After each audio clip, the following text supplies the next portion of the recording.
احمد مجتبیٰ جناب محمد مصطفیٰ علیہ تحیت و ثنا، آپ کے ارمغان نیاز میں محبتوں کے خراج پیش کرنے کے بعد نہایت ہی واجب الاحترام معزز و مکرم سامعین و حاضرین، السلام علیکم ورحمۃ اللہ وبرکاتہ۔ میری اور آپ کی بخت فروزی اور خوش نصیبی کہ میں اور آپ آج کے اس پاکیزہ دن میں اللہ کے گھر میں حاضری کی سعادتوں سے ہمکنار ہو رہے ہیں۔ اللہ پاک ہماری اس سعادت کو ہم سب کے لیے بخشش و مغفرت کا سبب بنائے، آمین۔ ماہ جمادی الثانی رواں دواں ہے۔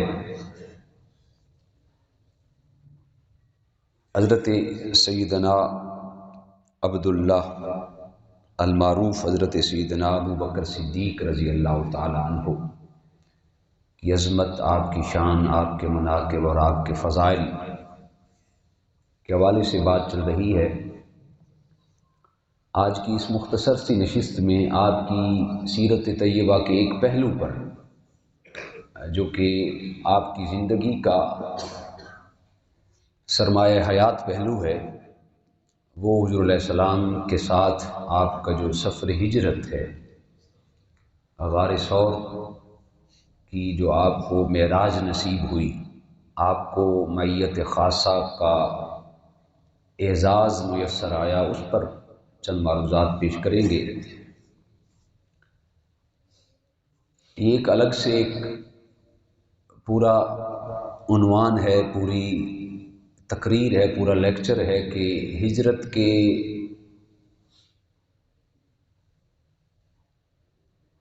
سورسز اور ہجرت کے بیک گراؤنڈ پر کیا واقعات کار فرما تھے، تو اللہ تعالیٰ نے اپنے حبیب علیہ السلام کو ہجرت کا حکم ارشاد فرمایا۔ سب انبیاء نے اپنے اپنے دور میں ہجرت کی، یہ انبیاء کا طور طریقہ، اور یہ اللہ تعالیٰ نے ایک اعزازی منصب کے طور پر براجمان کرنے کے لیے اللہ تعالیٰ نے ہر دور کے انبیاء کو ہجرت کرنے کا حکم دیا۔ حضور جان کائنات صلی اللہ علیہ وسلم کو بھی ہجرت کا حکم ملا۔ اس کے پیچھے مختلف ریزن اور توجیہات اور وجہیں تھیں۔ ان میں سے ایک خاص وجہ یہ تھی کہ حضور علیہ السلام کو ہجرت کا حکم اس لیے دیا گیا کہ حضور علیہ السلام مکہ میں رہ کر، کفار کے کنٹرول میں رہ کر، ایک آزاد ریاست اور وہ بھی اسلامی ریاست کا سنگ بنیاد نہیں رکھ سکتے تھے۔ حضور علیہ السلام کو یہ حکم دیا، آپ مکہ سے ہجرت کر کے مدینہ النور تشریف فرما ہوں، وہاں پہ جا کے آپ ایک آزاد اسلامی ریاست کا سنگ بنیاد رکھیں۔ تو اللہ تعالیٰ نے ایک اسلامی ریاست کے مارد وجود میں لانے کے لیے حضور علیہ السلام کو سفر ہجرت کا حکم دیا۔ اور بھی بہت زیادہ ریزن تھی، ان میں سے ایک یہ بھی تھی کہ مکہ کے جو لوگ تھے وہ حضور جان کائنات صلی اللہ علیہ وسلم پر طرح طرح کے مظالم، مصائب اور آفات و بلیات ڈھا رہے تھے۔ کوئی دن ایسا دن نہیں تھا کہ حضور علیہ السلام نے سکھ کا سانس لیا ہو۔ حضور چلتے تو وہ راستے میں گڑھے کھود لیتے۔ حضور جان کائنات صلی اللہ علیہ وسلم سین حرم میں آپ سجدے میں ہوتے تو کفار نعوذ باللہ معاذ اللہ حضور کے گلے مبارک کے اندر رسی ڈال دیتے اور پھر تودک دے کر کھینچتے، نعوذ باللہ معاذ اللہ پھانسی دینے کا ارادہ کرتے۔ حضور سرور کائنات صلی اللہ علیہ وسلم کے راستے میں کانٹے بچھاتے۔ کبھی شیب ابی طالب کے اندر 3 سال کا معاشی بائیکاٹ کیا گیا، کبھی کیا، آئے دن نئے سے نئے پروپیگنڈے۔ پھر حضور علیہ السلام کو اللہ پاک نے حکم دیا، اے حبیب صلی اللہ علیہ وسلم آپ اپنے اصحاب کو ہجرت کرنے کا حکم دیں۔ جب مسلمانوں کے لیے اسلامی تعلیمات پہ چلنا دشوار ہو گیا، مشکلات کے اس دور میں، پھر حضور علیہ السلام نے اصحاب کو ہجرت کا حکم دیا۔ سارے صحابہ ہجرت کر کے کوئی کسی جانب، سب سے پہلی ہجرت حبشہ کی جانب کی گئی، پھر مدینہ طیبہ کی جانب بھی ہجرت کی گئی۔ صحابہ ہجرت کر رہے تھے، یہ تو حضرت سیدنا عمر فاروق اور حضرت سیدنا امیر حمزہ رضی اللہ تعالیٰ عنہ بھی مکہ کو چھوڑ کر ہجرت کر کے آپ مدینہ طیبہ جا رہے تھے۔ یہ سفر کا مہینہ تھا، اور جب حضور علیہ السلام نے ہجرت کی 26 سفر کا دن تھا اور 27 کی شب تھی، شب جمعہ تھی، یعنی جمعرات کا دن تھا اور جمعہ کی رات تھی، سفر کا مہینہ۔ اور اگر اس کو انگریزی کے اعتبار سے کنورٹ کیا جائے تو سپٹمبر کا مہینہ تھا جب حضور علیہ السلام نے ہجرت کی۔ ابو جہل نے دیکھا کہ ہمیں سب سے زیادہ ڈر امیر حمزہ اور عمر بن خطاب سے تھا، یہ ہجرت کر کے جا رہے ہیں، لہذا شام ہونے دو، ہم محمد بن عبداللہ کا کام تمام کر دیں گے، نعوذ باللہ معاذ اللہ۔ فانوس بن کر جس کی حفاظت ہوا کرے، وہ شمع کیا بجھے جسے روشن خدا کرے۔ سبحان اللہ۔ انہوں نے کہا کہ ہمیں امیر حمزہ سے ڈر تھا یا عمر بن خطاب سے ڈر تھا، یہ جا رہے ہیں، شام ہو لینے دو، ہم نعوذ باللہ معاذ اللہ محمد مصطفیٰ کو شہید کر دیں گے۔ اس نے سارے قبائل سے 300 جلاد اور بہادر قسم کے سپاہیوں کو اکٹھا کیا، ایک بڑی ایک ڈیٹیل والی ایک میٹنگ ہوئی دار الندوہ کے اندر، اور اس پہ رئیس کسر مہر کذب ثبت کی شیطان مردود نے۔ فیصلہ یہ ہوا کہ جب کفر اور شرک حق اور صداقت سے مات کھا گیا، جب فسق و فجور کی تاریکیاں حق و صداقت کی روشنی میں گم ہو گئی، فسق و فجور جب ہار گیا اور اسلام کے لیوائی توحید و اسلام کا علم اور جھنڈا بلند کرنے والے ہر میدان میں سرخرو اور کامیاب ٹھہرے، تو فیصلہ یہ ہوا کہ شام کو حضور جان عالم کے گھر کا محاصرہ کر لیں گے۔ یہ جو مکہ ٹاور ہے، مکہ ٹاور کے عقب کے ساتھ جو دوست وہاں پہ رہنے والے ہیں، یا جو تاریخ میں ملتا ہے، مکہ ٹاور کے عقب میں حضور سرور کائنات صلی اللہ علیہ وسلم کا گھر مبارک تھا، حضرت سیدہ خدیجۃ الکبریٰ رضی اللہ تعالیٰ عنہ کا۔ اور اس کے ساتھ جو چھوٹی کبری ہے، اس کے بعد آگے 2 شارعیں نکلتی ہیں، ایک شارع الہجرہ ہے جس کو شارع الخلیل بھی کہتے ہیں، اور دوسری ایک اور گلی جاتی ہے، اس گلی کے اندر حضرت سیدنا ابو بکر صدیق رضی اللہ تعالیٰ عنہ کا گھر تھا۔ آج تو ہوٹل بنے ہوئے۔ تو حضور سرور کائنات صلی اللہ علیہ وسلم آپ بستر نبوت پر آرام فرما رہے تھے، فرستادہ خدا جناب جبریل حاضر خدمت ہوئے، دق الباب کیا، حضور علیہ السلام نے دروازہ کھولا تو دیکھا جبریل۔ حضور نے فرمایا کیسے آنا ہوا؟ یہ مختلف سیرت کا میں ایک خلاصہ پیش کر رہا ہوں، مختلف کتب سیر کے اندر سے خلاصہ پیش کر رہا ہوں۔ حضور نے فرمایا کیسے آنا ہوا؟ جناب جبریل نے عرض کی بندہ نواز، میں خالق و مالک اللہ کا ایک پیغام لے کے حاضر خدمت ہوا ہوں۔ اللہ کا سلام پیش کیا، سلام پیش کرنے کے بعد میرے آقا نے فرمایا کیا حکم ہے؟ تو جناب جبریل نے عرض گزاری کی بندہ نواز، اللہ فرماتا ہے آج آپ کی ہجرت کی رات ہے، کفار 300 جلاد اپنی تلواریں میانوں سے باہر نکال کر آپ کے مکان، آپ کے کاشان اقدس کا محاصرہ کیے ہوئے ہیں، وہ آپ کے خون کے پیاسے ہیں، اور اللہ فرماتا ہے آج رات آپ بستر پر علی المرتضیٰ کو سلا کر اپنے بچپن کے ساتھی یار غار، بچپن کے دوست ابو بکر صدیق کو ساتھ لے کر آپ عازم مدینہ ہو جائیں۔ حضور اٹھے، دروازہ کھولا، دیکھا باہر تو 300 جلاد قسم کے سپاہی ننگی تلواریں لے کے کھڑے ہیں۔ عرض کی یا خالق و مالک اللہ، یہ تو میرے خون کے پیاسے ہیں۔ اللہ پاک کی طرف سے آواز قدرت آئی، پیارے حبیب آپ غم نہ کریں، سورہ یاسین کی کچھ آیات پڑھ کر ان پر پھونک ماریں، پھر آپ گزر جائیں، نہ آپ کے جانے کا ان کو پتہ چلے گا، نہ علی کے آنے کا پتہ چلے گا۔ حضور سرور کائنات صلی اللہ علیہ وسلم وہاں سے اٹھے، مرکز کائنات نے حرکت کی، حضور سرور کائنات صلی اللہ علیہ وسلم بستر نبوت کو چھوڑ کر آپ کاشان حضرت علی المرتضیٰ پہ پہنچے۔ وہاں پہ جا کے حضرت علی کو فرمایا آج رات مجھے ہجرت کرنے کا حکم ہے، لہذا آج کی رات آپ میرے بستر پر سوئیں گے۔ حضرت علی المرتضیٰ بھی پہچان گئے کہ آج کی رات گویا میرے عشق اور محبت کی آزمائش کی رات ہے، آج کی رات مرکز ولایت کی آزمائش کی رات ہے۔ حضرت علی المرتضیٰ کرم اللہ وجہ الکریم نے بغیر کسی تعمل کے، بغیر کسی حیل و حجت کے عرض کی بندہ نواز غلام حاضر ہے، آج کی رات میں آپ کے بستر پر سو کے گزاروں گا۔ کیوں؟ اس لیے کہ حضور کے حکم کے بعد لمحہ بھر کی سوچ اور لمحہ بھر کا تعمل بھی انسان کے ایمان کو خطرے میں ڈال دیتا ہے۔ حضرت علی المرتضیٰ، حضور حضرت علی کے گھر گئے، کفار کو نہ جانے کی خبر ہوئی نہ علی المرتضیٰ کے آنے کی خبر ہوئی۔ حضرت علی المرتضیٰ آئے اور بستر نبوت پہ شان ولایت کے ساتھ آپ سو گئے۔ اس پہ بھی بڑی لمبی ڈیٹیل کے ساتھ بات ہو سکتی ہے، ہو سکتا ہے میں نے کسی موقع پر سنائی بھی ہو کہ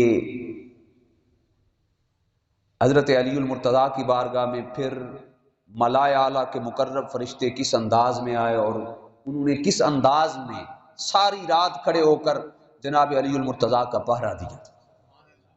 ساری رات وہ تلوار کے دستوں پر سر رکھ کر وہ 300 جلاد سپاہی سوئے رہے۔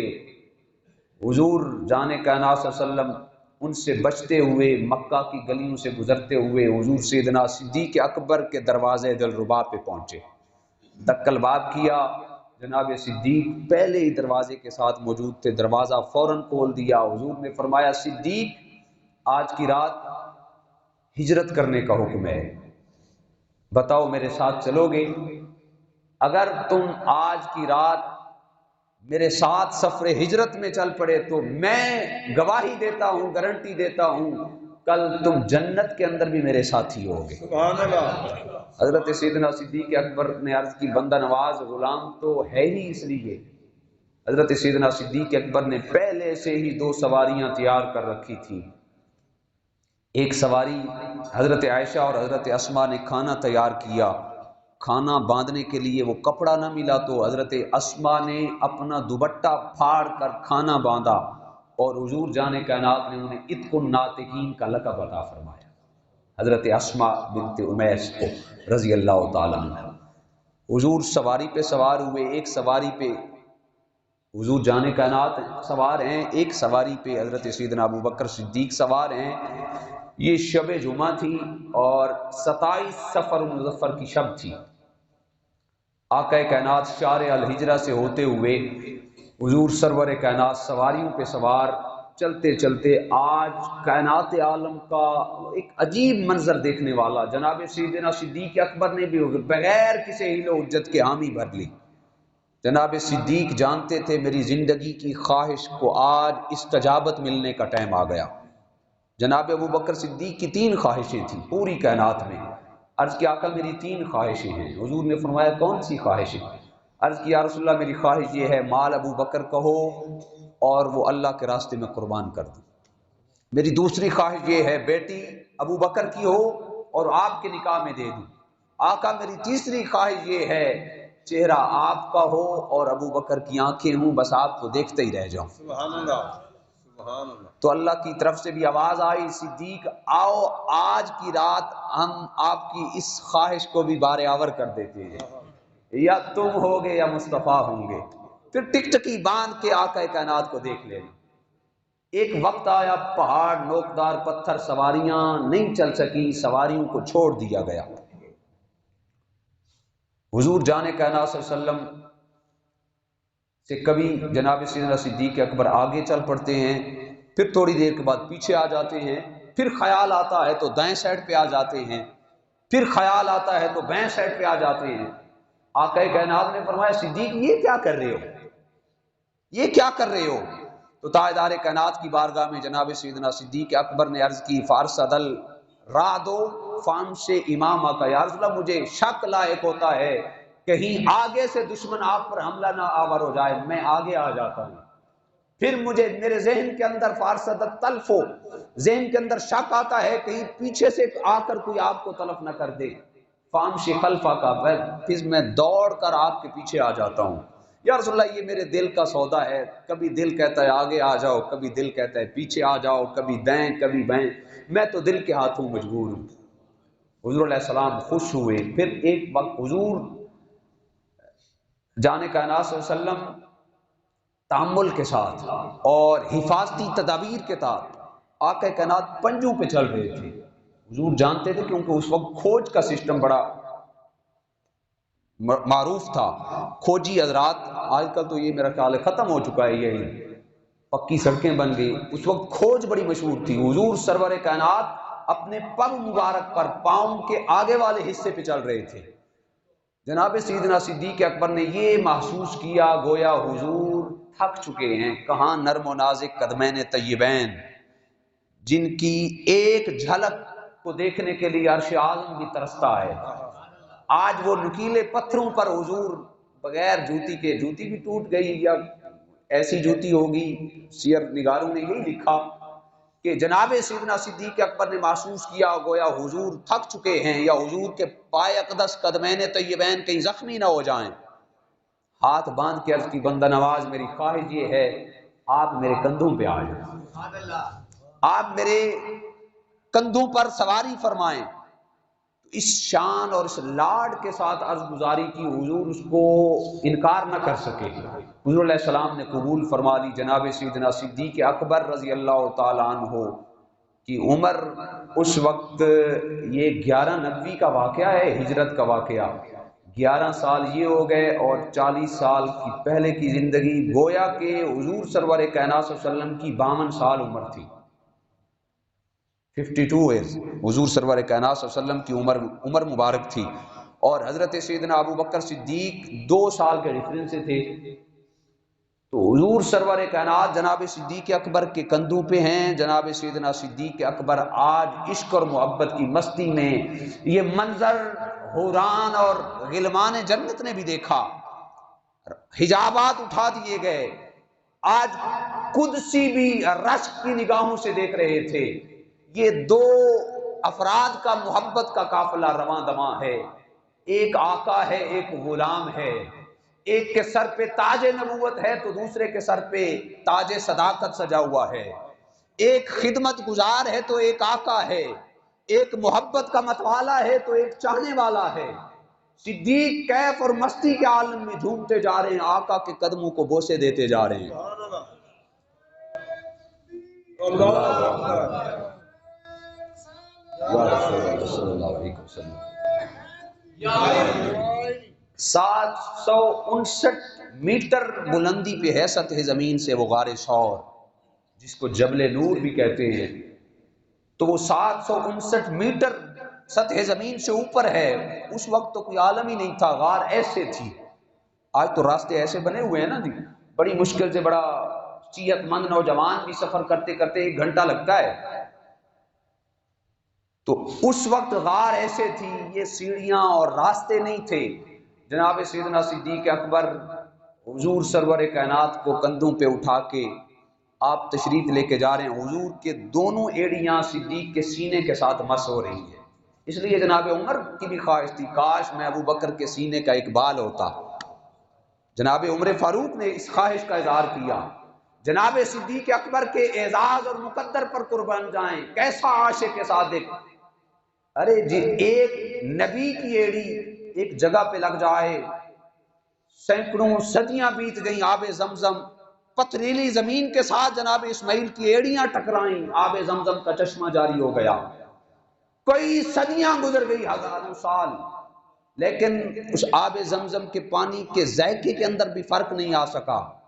آج جو ایمان کے کالے، عمل کے کالے، عقیدے کے کالے جناب صدیق اکبر کی صداقت اور ایمان پر زبانیں دراز کرتے ہیں، ارے ایک نبی کی ایڑی سے جاری ہونے والا پانی اتنے 100 سال کے بوجھ پر اس کے ذائقے میں فرق نہیں آ سکا، ایک دفعہ ایڑی مس ہوئی تو جس صدیق کے سینے پہ امام الانبیاء کی ایڑیاں مس ہوتی رہی، اس کے ایمان میں کیسے فرق آ سکتا ہے؟ سبحان اللہ، سبحان اللہ۔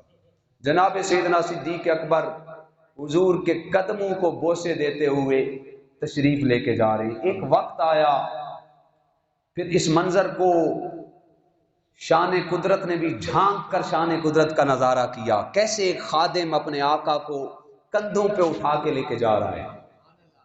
جب غار کے دہانے پہنچے تو وہ غار ایسی مخصوص ٹائپ کی بنی ہوئی ہے، بندہ اس میں کھڑا نہیں ہو سکتا، اگر کوئی ہیلدی بندہ ہو تو وہ اس کے دروازے سے بھی نہیں گزر سکتا۔ اللہ آپ سب کو لے جائے، دعا کریں اللہ مجھے بھی لے جائے۔ بار دیگر اللہ یہ اعزاز عطا فرمائے۔ جناب سیدنا صدیق اکبر غار کے دہانے پہ پہنچے تو عرض کی آقا بندہ نواز آپ یہاں پہ تشریف فرما ہوں، میں اندر جاتا ہوں۔ اور کچھ سیر نگاروں نے لکھا کہ پہلے حضور نے فرمایا اے ابو بکر آپ ادھر رکیں، میں اندر جاتا ہوں۔ تو جناب صدیق اکبر نے عرض کی بندہ نواز یہ کیسے ہو سکتا ہے، غلام کے ہوتے ہوئے، خادم کے ہوتے ہوئے آقا کیسے؟ آقا غار کے طول و عرض کا بھی پتہ نہیں ہے، غار کی پنہائی اور گہرائی کا بھی پتہ نہیں ہے، پتہ نہیں غار کیا سے کیا ہے، نوکدار جھاڑیوں کا مرکز ہے، کیڑے اور مکوڑوں کا مرکز ہے۔ آقا آپ کو میں نہیں جانے دوں گا، آپ یہاں پہ رکیں، میں جاتا ہوں، پہلے غار کو آپ کے قابل بناتا ہوں، پھر آپ کو بلاوا بھیجتا ہوں۔ جناب سیدنا صدیق اکبر اس غار کے اندر پہنچے، 4 سے 5 بندے اس کے اندر سما سکتے ہیں، وہ بھی بیٹھ کر، کھڑے نہیں ہو سکتے۔ 2017 کے اندر اللہ تعالیٰ نے مجھے یہ سعادت دی تھی، الحمدللہ ہم نے اس غار میں پھر وہ پوری محفل بپا کی، اور 50-60 لوگوں کا سائڈ پہ ایک تھڑا بنا ہوا ہے، نماز عصر ہم نے جماعت کے ساتھ وہیں پہ ادا کی، اور پھر وہاں پہ محفل کی۔ تو ایک میرا خیال ہے عراق کا نوجوان تھا، اس نے عربی زبان میں کہا کہ درود و سلام پڑھیں، پھر ہم نے وہ درود و سلام بھی پڑھا، پھر دعا بھی کی، بڑا ایک پرکیف اور پر لطف نظارہ تھا۔ جناب صدیق اکبر اندر پہنچے تو دیکھا کہ غار ایک جھاڑیاں ہی جھاڑیاں ہیں، نکیلے پتھر ہیں، اور وہ بھی سیاہ قسم کے، بندہ دیکھ کے ڈر جائے۔ جناب سیدنا صدیق اکبر نے اپنا امامہ کھولا، غار کو صاف کیا۔ کائنات کی ساری عزتیں بندے کے سر پہ ہوتی ہیں، آپ نے امامہ کھول کر حضور کی خدمت کے لیے غار کی صفائی کی۔ جب غار کی صفائی کر چکے تو دیکھا کہ غار کے اندر تو سارے سوراخ ہیں، یہ بھی خدا جانتا ہے، ایک اور عاشق صادق نے سوراخ کر رکھے تھے کہ اگر یہ دروازہ بند ہو گیا، یہ سوراخ بند ہو گیا تو اس سوراخ سے حضور کو دیکھ لوں گا، اگر یہ سوراخ بند ہو گیا تو اس سوراخ سے حضور کو دیکھ لوں گا۔ اس نے زیارت کرنے کے لیے سوراخ بنائے، جناب صدیق اکبر نے حضور کی حفاظت کے لیے سوراخ بند کرنے شروع کیے، امامے کے لیرے کر کر کے سوراخ بند کرتے رہے۔ امامہ ختم ہو گیا، کرتا مبارک اتارا، کرتا بھی ختم ہو گیا، ایک سوراخ باقی بچ گیا، غار بیٹھنے کے قابل ہو گئی۔ آواز دی بندہ نواز آپ اندر تشریف لے آئیں۔ حضور سرور کائنات اندر تشریف لے گئے، کیونکہ رات آدھی بیت چکی تھی، روشنی کا انتظام نہیں تھا۔ حضور اندر پہنچے تو حضور علیہ السلام نے، جب حضور پہنچے تو تھوڑی سی روشنی ہوئی، کتب سیر نگاروں نے لکھا کہ جب تھوڑی سی روشنی ہوئی، تھوڑی دیر کے بعد جب صبح کو سپیدہ طلوع ہوا تو حضور علیہ السلام نے دیکھا صدیق کا نہ امامہ ہے نہ کرتا ہے۔ حضور علیہ السلام نے پوچھا اے ابو بکر تمہارا امامہ اور کرتا کہاں ہے؟ عرض کی بندہ نواز وہ تو میں نے صفائی کے طور پر، ان سوراخوں کو بند کرنے کے طور پر اس کو استعمال کر لیا ہے۔ پیارے آقا کی چشمان مقدس سے آنسو کی جھڑیاں رواں ہوئی، حضور نے رخ کر لیا آسمان کی طرف اور فرمایا اے مالک و خالق اللہ، میں ابو بکر سے راضی ہوں، تو بھی ابو بکر سے راضی ہو۔ سبحان اللہ۔ میں ابو بکر سے راضی ہوں، تو بھی ابو بکر سے راضی ہو جا۔ اے اللہ میں یہ دعا کر رہا ہوں جس طرح ابو بکر نے میری خدمت کی ہے، کل جنت کے اندر بھی ابو بکر صدیق کو میرا ساتھی بنا۔ سبحان اللہ۔ فرستادہ خدا جبریل امین فوراً حاضر خدمت ہوئے، عرض گزاری کی، سلام عرض کرنے کے بعد عرض کی بندہ نواز اللہ کی طرف سے سلام ہو۔ اللہ فرماتا ہے اے پیارے آقا ہم نے آپ کی زبان دل نواز سے نکلے ہوئے جملوں کی لاج رکھ لی ہے، کل قیامت کا دن ہوگا، صدیق اکبر آپ کے جنت میں ساتھی ہوں گے۔ حضور علیہ السلام کی بارگاہ میں جناب صدیق اکبر نے عرض کی حضور آپ تھوڑی دیر آرام فرما لیں، آپ پہ تھکاوٹ کے آثار ہیں، اب رحلِ صداقت ہے اور مصحف نبوت حضور صدیق اکبر کی گود میں، حضور آرام فرما رہے ہیں۔ کئی 100 ایام سے کتب سیر والوں نے لکھا کہ ایک اژدہا اس غار کے اندر رہائش پذیر تھا۔ اس نے بھی سیدنا عیسیٰ روح اللہ علیہ السلام سے حضور کے حسن کی جھلک کو سن رکھا تھا، تاجدار کائنات کی جھلک کو دیکھنے کے لیے اس نے غار ثور کا سفر کر رکھا تھا، اور وہ جانتا تھا کہ ایک وقت آئے گا مکین گنبد خضرا مکہ کو چھوڑ کر، روح کائنات مکہ کو چھوڑ کر مدینہ والوں کو حیات نو بخشنے جائے گی، اور وہ غار ثور کے راستے سے جائے گی۔ تو اس نے سوراخ بنا رکھے تھے، اگر عاشق نے سوراخ بند بھی کر دیے، ایک بند کر دیا تو دوسرے سے حضور کی جھلک دیکھ لوں گا، تیسرا بند کیا تو چوتھے سے دیکھ لوں گا، لیکن جناب صدیق اکبر نے سارے سوراخ بند کر دیے تھے۔ جب اس سانپ نے تاجدار کائنات کے وجود مسعود مقدس کی خوشبو کو محسوس کیا تو بل کھاتے ہوئے انگڑائیاں لیتے ہوئے اٹھا اور غار کے آس پاس گرد گھومنے لگا، دیکھا سارے سوراخ بند ہیں، تو بالآخر اس سوراخ پہ آ پہنچا جس سوراخ پہ تاجدار صداقت آبرو اہل وفا کی ایڑی مبارک تھی۔ سوچ میں پڑ گیا، اب کیا کروں؟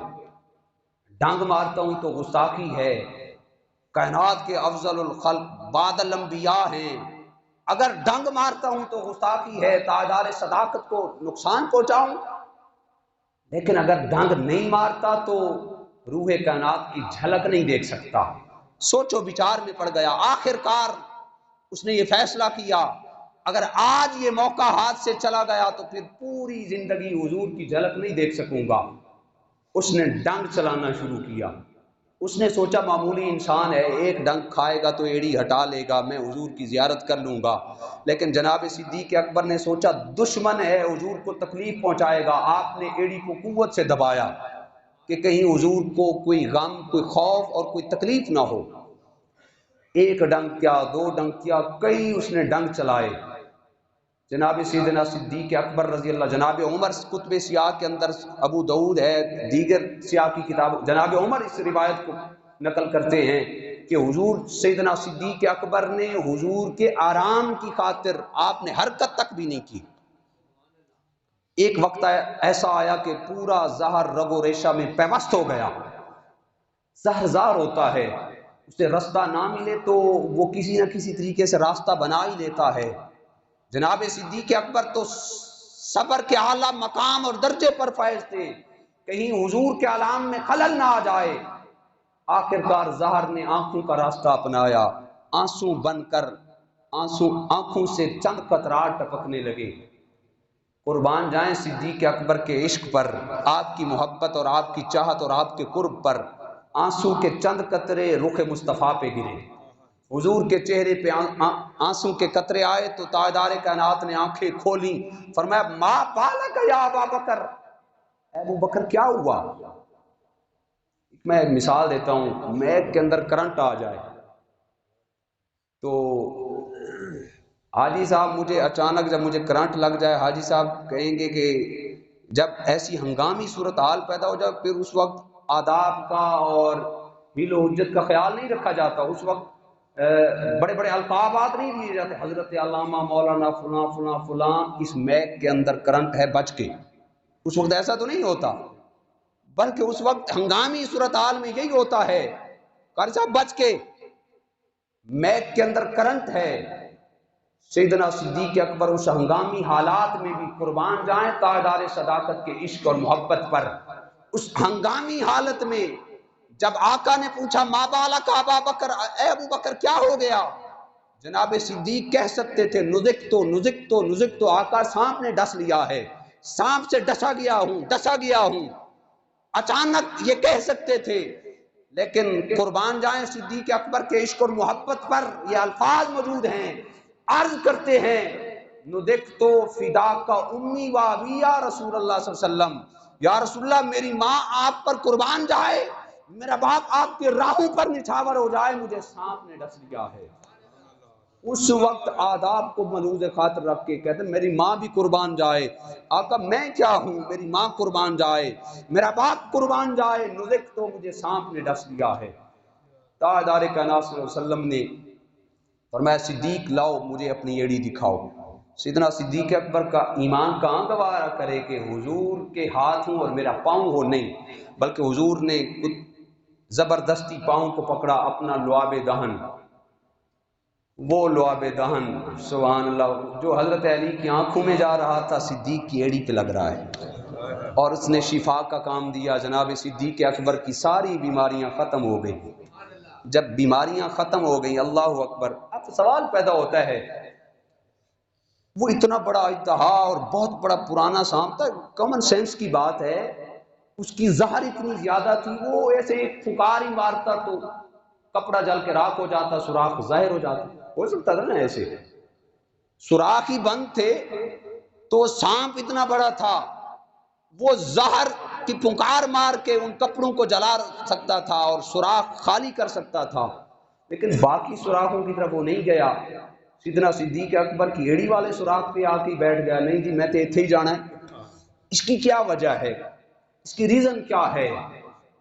تو اس کی ایک ہی ریزن ہے، سب سے پہلے تو سانپ جناب سیدنا صدیق اکبر کی صداقت کا امتحان لینا چاہتا تھا، آپ کی جان نثاری کا، آپ کی ایمانداری کا امتحان لینا چاہتا تھا، اور دوسری بات یہ ہے وہ سانپ جانتا تھا اگر میں نے کاشانہ نبوت پہ پہنچنا ہے تو مجھے راستہ صدیق کی ایڑی سے ملے گا، اگر میں نے بارگاہ نبوت میں پہنچنا ہے پہلے مجھے صدیق اکبر کے قدموں میں پہنچنا پڑے گا، اگر صدیق کے قدموں میں پہنچ گیا تو نبوت تک بھی پہنچ جاؤں گا، اگر صدیق کے قدموں میں نہ پہنچ سکا تو نبوت تک بھی نہیں پہنچ سکوں گا۔